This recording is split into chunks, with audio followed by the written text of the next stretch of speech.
I want to talk about narcissism, even though everyone already does, and yes, I am kind of sick of it, and yes, I have kind of sucked in every piece of information on narcissism since like 2019, because I got really into it because my dad was kind of a piece of shit, and I got really curious about his behavior, my own behavior, people around me behavior. First it was for survival, then it was out of fear of becoming anything like that, then it was out of curiosity and understanding, and so I've really gathered up quite a bit of information, and like I'll tell you, everything that they say is pretty accurate out there on narcissism, because if you really pay attention, you'll notice even you do it. So like, for instance, I would take notes, and like I was really, it was like one of my hyperfixations, you know, like I was really into it, and I never knew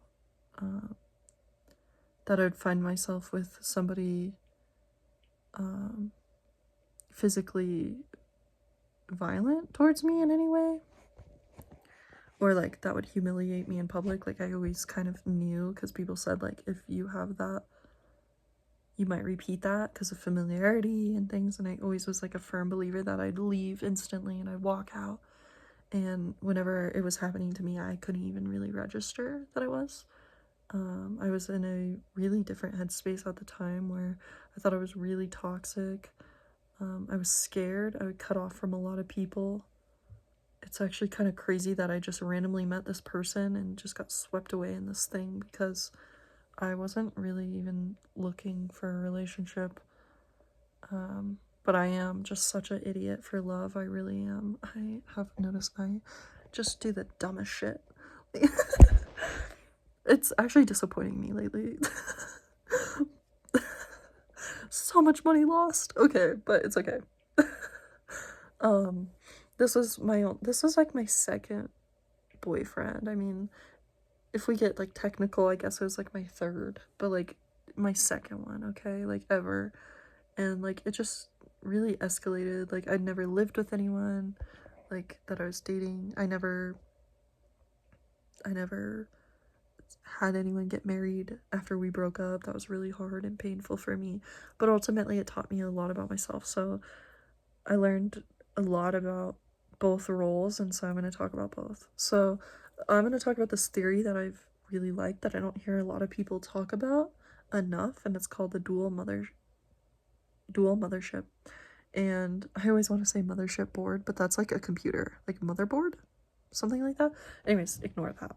So the dual mothership is whenever the narcissist plays the role. Okay, so basically the narcissist doesn't have individuation, which, one moment, I don't really know what happens, because like, right, like some kids, they're just really spoiled, I guess, and some are really not, but like there's always some level of like trauma that happens, or abandonment to these people being the narcissists, that just makes them kind of tether on to their parent figure in some way, that they then create this dynamic with other people in attempts of cutting off and finally becoming their own person. You hooked onto this shared fantasy of like a future of you guys, and this future is your most idealized self, where you're the best mom, you know, not even like to kids, that's not what I'm saying. I mean, like, you're just like the best partner to them. You're like no one could replace you, you're so perfect and amazing. And so like there's a part in you, because when people put you on a pedestal, there's a natural human fear and desire not to ruin that, just naturally. And when these people come in, they come in with so much passion and quickness, because they just get swept away in that honeymoon phase. Because these people also do have like a belief that there's the one, you know what I mean? And I think they think that with everyone they meet. For a second, they're like, oh, you are it. And then they start to hate you because they realize you're fucking human and you have flaws, and they're just like, no, wait.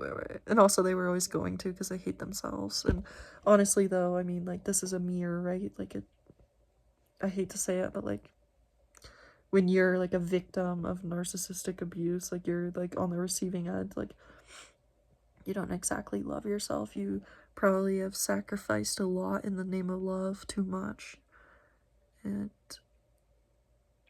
you know, like that's why it's like this like thing that they do where they like make you play the role of the mom, and they also will be the mom though.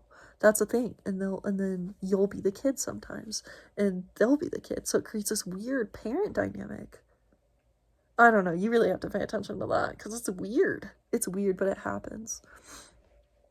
And then whenever it all ends, you mourn the loss of this version of them that never existed. You lost this like child version of them that you love, and this like authority figure that you love also, and a version of yourself. Because what they do is they create self-love that can only be turned on and off by them. So like if they have no perceived like worries, or I don't even know the word of like who you are, then you don't either. But when they do, you do, you know, because they just, you know what I mean? And like I didn't leave this last person because I was like, oh, he's a fucking narcissist. No, I remember being like, no, no way, because like I could not deal with it. I was like, and I was like, yeah, he's just like fucking, I don't know, like I just need to research about like domestic violence people, you know. But there's always a part of me that was just like, I don't know. But I always just kind of ignored it, you know. I liked to think that like he could care for me, and that he was sad about our breakup and our messy ass bullshit, and that in another life some bullshit, and that we were both sad, and that this was maybe my first heartbreak where both people were very, very sad. And I'd never broken up with anybody, so that was really new for me.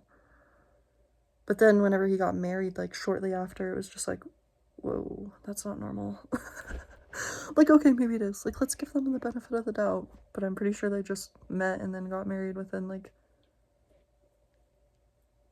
a couple months, you know. And I'm just like, gosh. But like a part of you, like there's many stages that I went through during that, because that's like straight up discard or whatever. And I knew that instantly, because it opened up a wound of like, am I not good enough? And I started crying a lot, and I was like, wait, I thought I was so much further along in this, and now I feel so behind. And then I was like, wait, I don't have to give a fuck. Like, you know, then I went through like, haha, fuck you. I'm free. And now I'm just like, gosh, I hope everyone's safe. And that was so much shittier than I thought. And it feels so good to be at a place of peace. And I wish I wish I could just talk to somebody and be like, bro, I've really changed. Like, there's so much that's happened that has made me go inward and just go, whoa, like, who am I? What do I care about?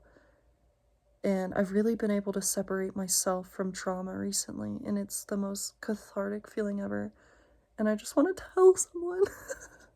Because I'm just like, I'm not fully like a fucking amazing person, but I'm finally not afraid of these darker parts of me that are also just because I was going through crazy shit for so long, and I was just reacting to my atmosphere. I was just behaving in a way that was not who I am, and that's so nice. Because it's like, yeah, it was who I was, but like, it just wasn't who I was gonna stay, I guess, you know. And I'm grateful that I can meet compassionate people who teach me how to be more compassionate, and also kind of shitty people who make me face these really uncomfortable truths about myself, like how deeply I love myself and respect myself, which I've realized isn't very much.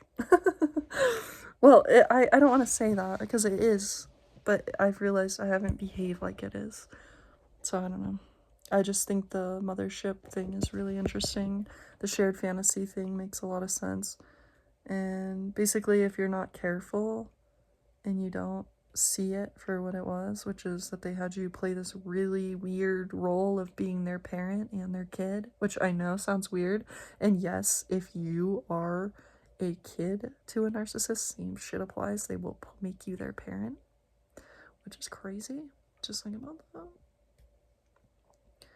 Like, I know it sounds weird, but like it totally makes sense, and it's like from a spiritual point, it totally makes sense, because then you could just look at that whole like dark dance so much differently, because you're like, wow, it's just two